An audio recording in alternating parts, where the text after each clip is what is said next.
Family పరంగా చూసుకుంటే చాలా పెద్ద ఫ్యామిలీ. బట్ మా మదర్కి ఫాదర్కి నేను మా అన్నయ్య ఆయన జస్ట్ ఒక 2-3 ఇయర్స్ బ్యాక్ చనిపోయారు. సో నేను ఒక్కదానే ఉన్నాను. అండ్ ఇప్పుడు నేను నా భర్త, అంతే, ఇద్దరమే. చిన్న ఫ్యామిలీ ఇప్పుడు.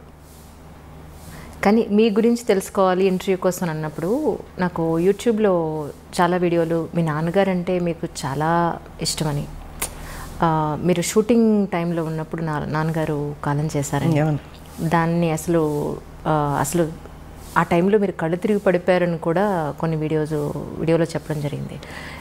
ఒక్కసారి నాన్నగారి గురించి తెలుసు. యాక్చువల్గా దేవాలయం షూటింగ్ చేస్తున్నాం, అమరావతి, గుంటూరు నుంచి అమరావతి. సో అక్కడ షూటింగ్ చేస్తుంటే అక్కడ ఏంటంటే ఫాదర్కి చితి పెట్టడం సీను, టి కృష్ణ గారు డైరెక్షన్, దేవాలయం, శ్రవణ్ బాబు గారిని.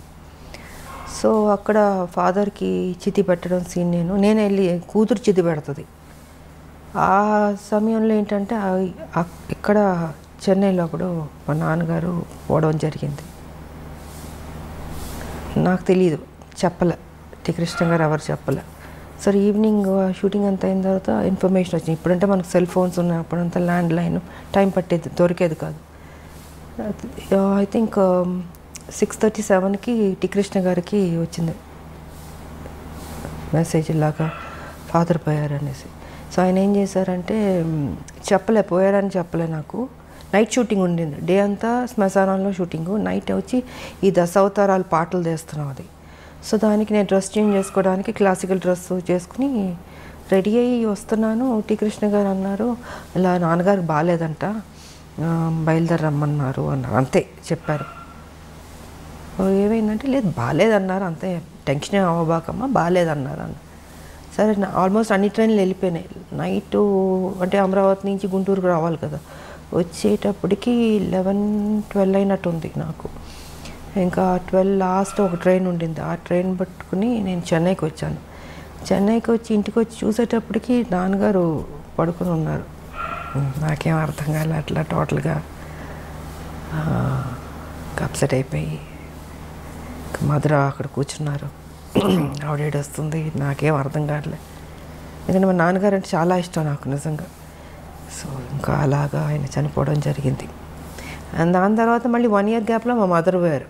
అంటే ఒక దెబ్బ మీద ఇంకొక దెబ్బ. ఆ ఏజ్ చిన్నపిల్లని ఏం తెలుస్తుంది మనకి, తల్లిదండ్రులు ఉండాలని కోరుకుంటాం. అలాంటిది నాన్నగారు ఎన్నో కళ్ళుగా అన్నారు, నా కూతురు పెద్ద స్టార్ అవ్వాలి అనేసి. సో ఆ టైం అప్కమింగ్ స్టేజ్ అప్పుడంతా.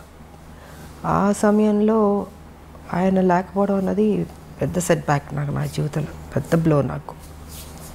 ఇంకా అక్కడి నుంచి మళ్ళీ కోలుకుంటూ మళ్ళీ ముందుకెళ్తుంటే మళ్ళీ మా మదరు, ఇంకా ఇది జీవితం అనుకుని ఇంకా అన్నీ నేనే భుజాన్ని వేసుకొని దిగమింగుకొని బాధ్యత తీసుకుని ఇంకా పనే నాకు సర్వస్వం అనుకుని ముందుకెళ్ళడం జరిగింది. అలా జరిగింది మా మదర్ ఫాదర్ది. కానీ ఒక ఆడపిల్లకండి, అంటే అబ్బాయి సొసైటీలో ఏది ఉన్నా, ఎవరి సపోర్ట్ ఉన్నా లేకపోయినా ఈజీగా అమ్మాయితో కంపేర్ చేస్తే ఈజీగా గెటన్ అయిపోగలుగుతాడు. కానీ ఒక అమ్మాయికి పేరెంట్స్ సపోర్టు, పేరెంట్స్ తర్వాత ఒక మంచి భర్త సపోర్ట్ లేకపోతే అంత ఈజీగా ఏ ప్రొఫెషన్లో ఉన్నా పైకి రావడం ఈజీ కాదమ్మా, చాలా టఫ్ అది. కాకపోతే నాకేంటంటే ఫస్ట్ మదర్ ఫాదర్ పోవడం వల్ల లైఫ్ విలువ, వాల్యూ, బాధ్యత అన్నీ ఆటోమేటిక్గా దేవుడు నాకు తెలిసేటట్టు చేశాడు అనిపిస్తుంది. సో రైట్ టైంలో ఒక ఏజ్లో మ్యారేజ్ కూడా, అది కూడా నాకు దేవుడు చేశాడన్నదే.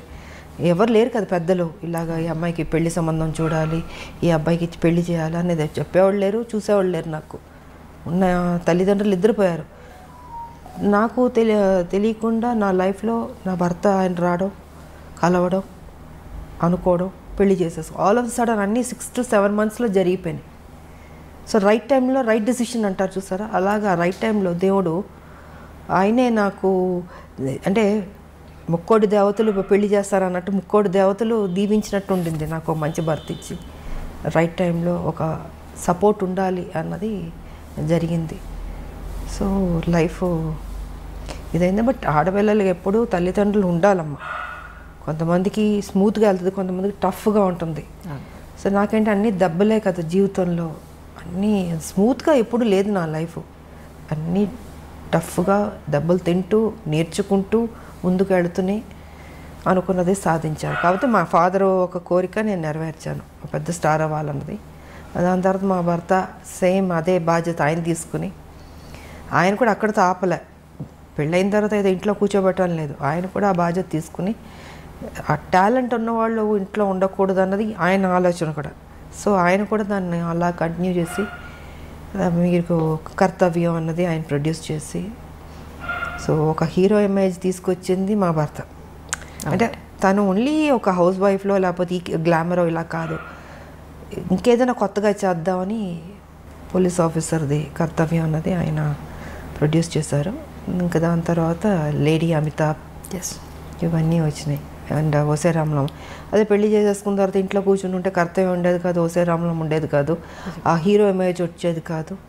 సో క్రెడిట్ ఐ థింక్ మా హస్బెండ్కి ఇవ్వాలి. నేను జనరల్గా మనకు ఉంటాం, చాలే పెళ్లి చేసుకున్నాం సెటిల్ అయిపోదాం అనుకుంటాం, కానీ అలా అనుకోలేదు. ఇంకా అది కూడా కాదు, దాని తర్వాత మళ్ళీ పాలిటిక్స్ కూడా నా మనసులో ఉంటుంది మనకి, కాకపోతే అవన్నీ జరుగుతాయా అని ఒక డౌట్ కూడా ఉంటుంది. కానీ వెనక నేను సపోర్ట్ చేసి ముందుకు నడిపిస్తూ ఈ దారిలో వెళ్ళు, ఈ దారిలో నువ్వు చేయి, నీ డ్యూటీ నువ్వు కరెక్ట్గా చేయి, ఆటోమేటిక్గా అన్నీ సర్దుకుంటే మంచి జరుగుతాయి అన్నది ఆయన చెప్పింది. ఇంకా అలాగా